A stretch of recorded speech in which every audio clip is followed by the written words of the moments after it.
So hello everyone and welcome back to the channel. आज के इस लेक्चर में हम लोग सुपरपोजिशन ऑफ वेव्स इस चैप्टर के 2024 के PYQs है वो सॉल्व करने वाले हैं। So without wasting our time let's start with the first question. That is, a theoretical question is given. A longitudinal wave is traveling through a pipe close at one end. If the rarefaction of the wave reaches the close end, it will be reflected back as. इसकी जो theory थी वो मैंने previous lecture में आप लोगों को बता दी थी, क्या होता है एग्जैक्टली डेंसर रेयरर मीडियम कैसे ट्रैवल करते हैं। तो यहाँ पर क्या दिया हुआ है कि pipe close eight one and है। इस तरह से अगर हम पाइप कंसीडर करते हैं which is close eight one and, तो इसके अंदर जो वेव होंगी that wave is travelling in the form of a longitudinal wave. Longitudinal wave है मतलब साउंड वेव है। तो यहाँ पर ये जो मीडियम होगा ऊपर की तरफ यहाँ पर रेयरर मीडियम होगा, ठीक है। और नीचे जहाँ पर पानी की सरफेस होगी, यहाँ तक पानी अगर होगा, फॉर एग्जांपल पानी होगा या कोई दूसरा ब्लॉकेज होगा, तो ये होगा उसका denser medium. So wave is travelling from rarer medium to denser medium.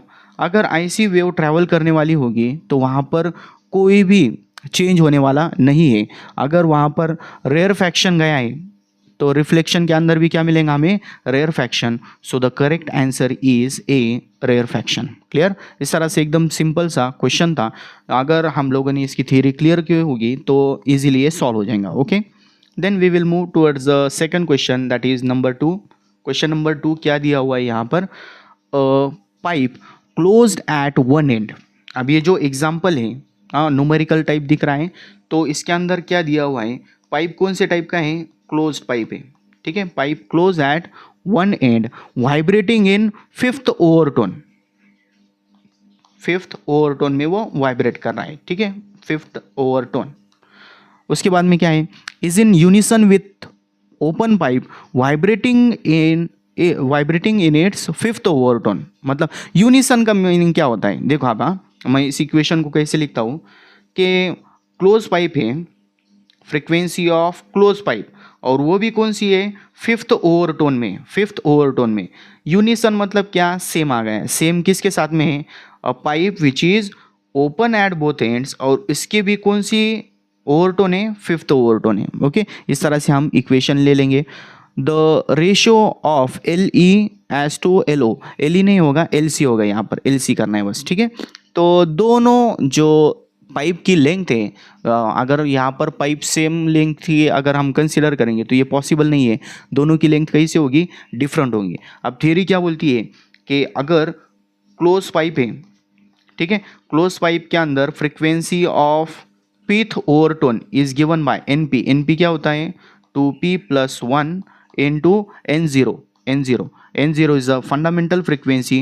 Close pipe होगा तो उसके लिए कितनी वैल्यू हो जाएंगी, 2P + 1 इंटू V/4L, ठीक है, ये उसका फॉर्मूला होगा। और अगर ओपन पाइप होगा तो ओपन पाइप के लिए क्या होगा, NO = P + 1, इसके अंदर सभी हार्मोनिक्स प्रेजेंट होती है, into N0 is the fundamental frequency for the vibration of in the pipe open at both ends. उसका फॉर्मूला क्या होता है, V/2L, ठीक है। इसके अंदर बस वैल्यूज पुट करने हैं हमें। तो वैल्यूज पुट करने के बाद क्या मिलेगा, NC5, इसकी वैल्यू कितनी हो जाएंगी, क्लोज पाइप का यहाँ पर है, उसके अंदर P की वैल्यू बस 5 पुट करनी है। सो this will become 2 × 5 + 1 into V/4L। कौन सा पाइप है, क्लोज है, तो LC ले लेंगे। और दोनों के अंदर वेलोसिटी ऑफ साउंड सेम होगी। सो अगला इसके अंदर ओपन पाइप के लिए क्या होगा, P + 1 that is 5 + 1 into V/2 times L, क्या आ जाएगा यहाँ पर, O, ओपन पाइप है इसलिए। तो ये रेशो हमें LC/LO लेना है, तो क्रॉस मल्टीप्लिकेशन करेंगे। ये जो टर्म है इस टर्म को यहाँ पर शिफ्ट कर देंगे हम, ठीक है। तो इक्वेशन कैसी बनेगी यहाँ पर, LC/LO। बाकी के जो टर्म्स होंगे, कौन कौन से टर्म्स है, एक स्टेप मैं और बढ़ा लेता हूँ यहाँ पर। तो यहाँ पर क्या हो जाएगा, 2 5 = 10 + 1 दिस विल बिकम 11, मतलब क्या हो गया, 11 V/4LC। उसके बाद में यहाँ पर 5 + 1 6 v upon 2LO cross multiplication करेंगे, हमें LC अपॉन LO लेना है, तो ये जो LC है इसे शिफ्ट करना है यहाँ पर, और यहाँ पर क्या मिलेगा हमें LC upon LO is equals to, बाकी के टर्म्स राइट साइड में शिफ्ट करना है, ऑलरेडी क्या प्रेजेंट था 11v अपॉन 4, और इधर से क्या आ जाएगा 2 अपॉन 6v। सो यहाँ पर ये जो v है v कैंसिल हो जाएगा, v कैंसिल हो गया, उसके बाद में 2 से डिवाइड करने के बाद में 2 2 जार 4, ऊपर 11 रह गया और नीचे 6 2 जार 12। So the final answer will become 11 upon 12।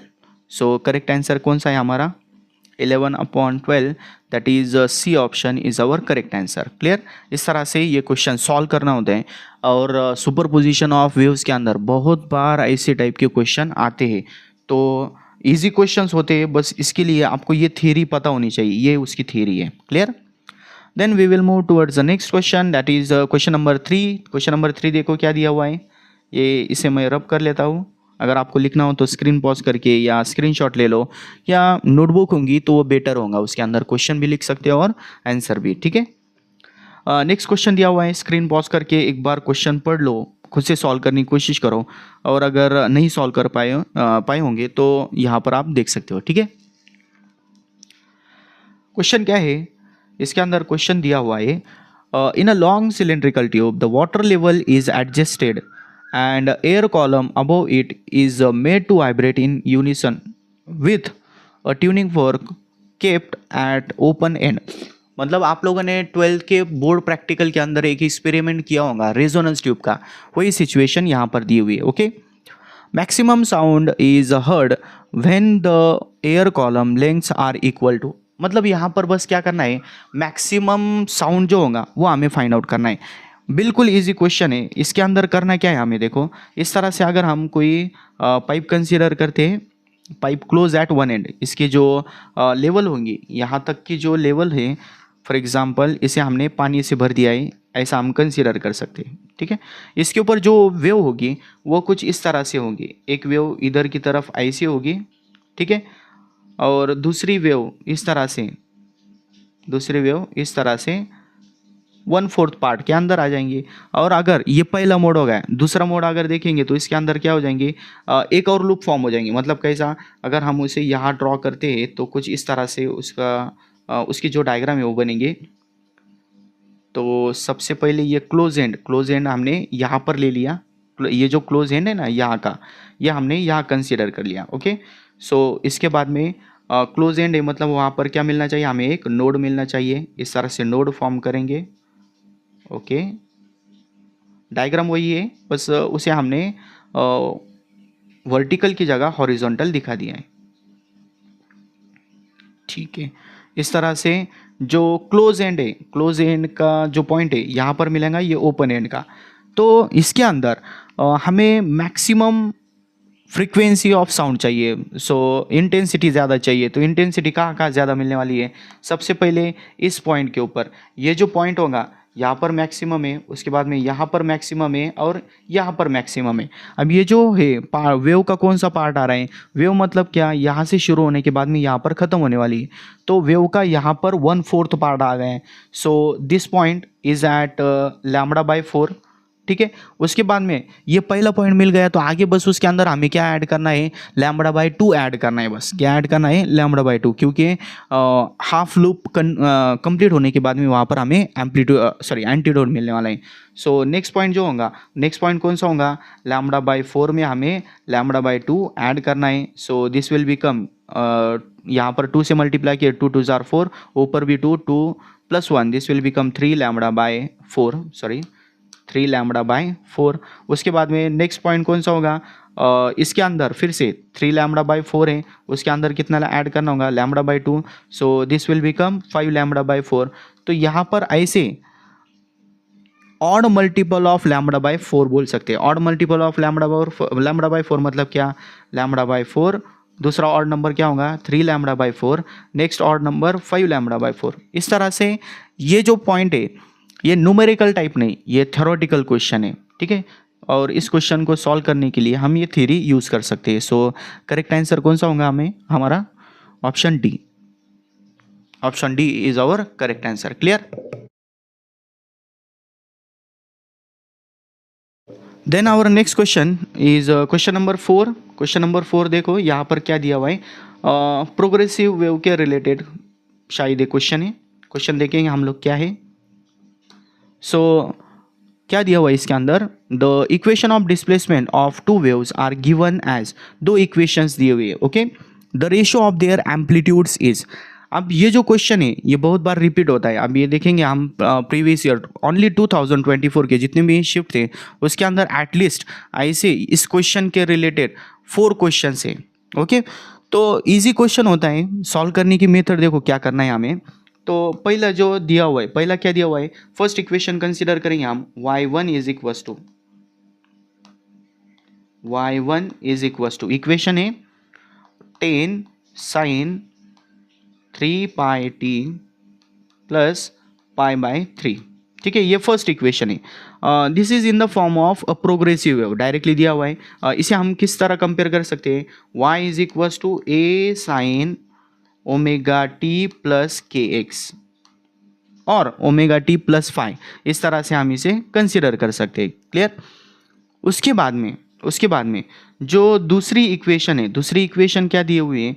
y2 is equals to 5 into sine 3 pi T plus √3 into cos 3 pi T. इस तरह से एक इक्वेशन दी हुई.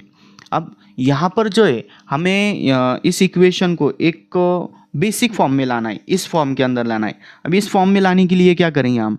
तो बेसिकली अगर देखा जाए तो इसके अंदर हिंट यहाँ पर दी हुई होती है. हर क्वेश्चन के नीचे क्या जो भी डाटा रिक्वायर्ड होता है वो ऑलरेडी आपकी क्वेश्चन पेपर में दिया होगा. जो ऑनलाइन आप सीबीटी और कंप्यूटर बेस्ड टेस्ट जो होंगी उसके अंदर ऑलरेडी ये डाटा दिया हुआ है. तो इस डाटा के अकॉर्डिंग हमें देखो इसके अंदर साइन और कॉस पाई बाय 3 इसका यूज़ करना है. तो यहाँ पर हम क्या करेंगे, साइन या कॉस के अंदर √3/2 होता है. ठीक है, बाई 2. और यहाँ पर भी 1 है, बाई 2 करेंगे. तो क्या करना है, बस हमें इस इक्वेशन को डिवाइड एंड मल्टीप्लाई बाय 2 करना है.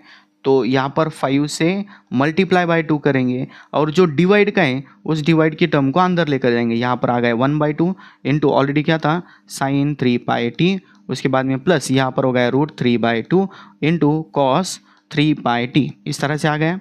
देन नेक्स्ट 5 2 जार 10 इंटू 1/2 साइन की यहाँ पर 1/2 वैल्यू कब होती है. एक तो कॉस पाई बाई 3 यहाँ पर ऑलरेडी दिया हुआ है पाई बाई 3 होगा. तो यहाँ पर इक्वेशन क्या मिलेंगे हमें, cos pi by 3 into sine 3 pi T. उसके बाद में √3/2 कब होगा, जब यहाँ पर साइन की वैल्यू पाई बाय 3 होंगी. So sine pi by 3 into cos 3 pi T. ठीक है. देन यहाँ पर नेक्स्ट हम क्या कर सकते हैं, एक यहाँ पर बेसिक ट्रिग्नोमेट्री का फॉर्मूला होता है. क्या फॉर्मूला है, साइन ए प्लस बी अगर होगा तो उसका फॉर्मूला क्या होता है, sine A into cos B plus cos A into sine B. ठीक है. तो यहाँ पर भी हम सेम फॉर्मूला देख सकते हैं कि इसके अंदर ये हो गया for example sine A cos B plus cos A sine B. So the equation will become y2 is equals to 10 sine 3 pi T plus pi by 3. ये सेकंड इक्वेशन हो गई. तो इसके अंदर अगर हम देखेंगे तो पहला का एम्पलीट्यूड 10 है और दूसरे का भी कितना है 10 है. तो यहाँ पर दोनों का रेशो 10:10 मतलब क्या हो जाएगा 1:1. बी ऑप्शन हमारा करेक्ट आंसर होगा. Clear. So this is our final answer. Clear. इस तरह से जब भी क्वेश्चन आएगा आप लोगों को ये इक्वेशन फॉर्म करनी होगी. ओके. देन लास्ट क्वेश्चन है नंबर 5 देखेंगे हम. क्वेश्चन नंबर 5 लिखना हो तो यहाँ पर आप स्क्रीनशॉट ले सकते हो. देन क्वेश्चन नंबर 5 देखो क्या दिया हुआ है इसके अंदर.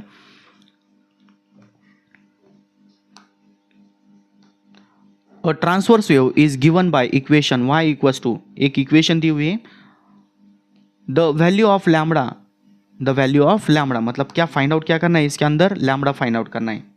क्वेश्चन नंबर 5 के अंदर लैम्बडा फाइंड आउट करना है.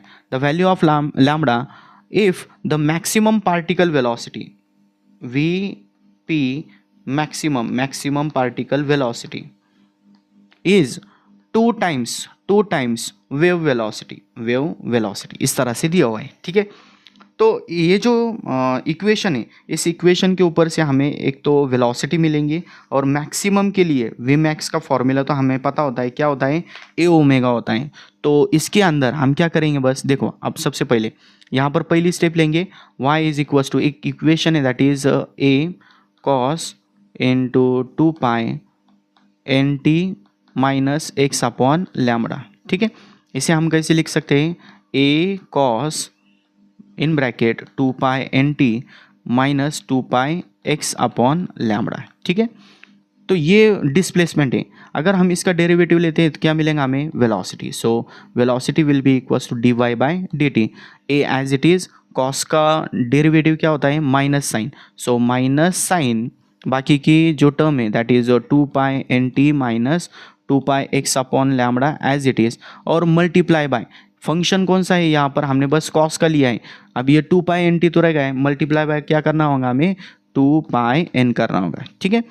सो दिस इज द डेरिवेटिव। और मैक्सिमम के लिए, फॉर मैक्सिमम वैल्यू क्या होती है यहाँ पर, साइन, बस चेंज होने वाली टर्म कौन सी है, साइन की है। So maximum value of sine कितनी होती है, 1। तो ये जो टर्म है, यहाँ की जो पूरी टर्म है ये वाली, दिस विल बी 1। सो कि नीचे क्या रहेगा यहाँ, v is equals to minus a multiply by, ये टर्म तो 1 हो गए, दैट इज 2 pi n। तो ये हो गया हमारा वेलोसिटी, ठीक है, मैक्सिमम पार्टिकल वेलोसिटी। उसके बाद में वेव वेलोसिटी के लिए कौन सा फॉर्मूला लेंगे हम लोग, n lambda, v is equals to n lambda. So this will become, particle velocity कितनी है, मैग्नीट्यूड लेना है, माइनस a है, तो उसे कुछ कंसीडर करने की ज़रूरत नहीं है। सो a इंटू 2 pi n हो गया, और उसके बाद में 2 इंटू वेव वेलोसिटी का फॉर्मूला एन लैम्बडा। सो दोनों साइड का जो n है वो कैंसिल हो जाएगा। उसके बाद में कैंसिल होने वाली दूसरी कोई टर्म नहीं है, तो यहाँ पर हमें लैम्बडा फाइंड आउट करना है। लैम्बडा इज इक्वल्स टू कितना आ जाएगा, सॉरी 2 भी कैंसिल हो गया है यहाँ पर। यहाँ पर क्या रहेगा, बस a into pi. So the correct answer is a pi और pi A option is our correct answer, ठीक है। तो इस तरह से हम लोगों ने सुपरपोजिशन ऑफ वेव्स के कुछ क्वेश्चन सॉल्व कर लिए। इसी तरह बाकी के जो चैप्टर्स होंगे उसके उन सभी के छोटे छोटे ऐसे हम वीडियोस बनाएंगे जिसके अंदर हम ज़्यादा से ज़्यादा क्वेश्चन, डिफरेंट टाइप के क्वेश्चन जो होंगे उन्हें सॉल्व करने की कोशिश करेंगे। तो मिलते हैं नेक्स्ट वीडियो में, तब तक के लिए पढ़ाई करते रहिए। Thank you so much.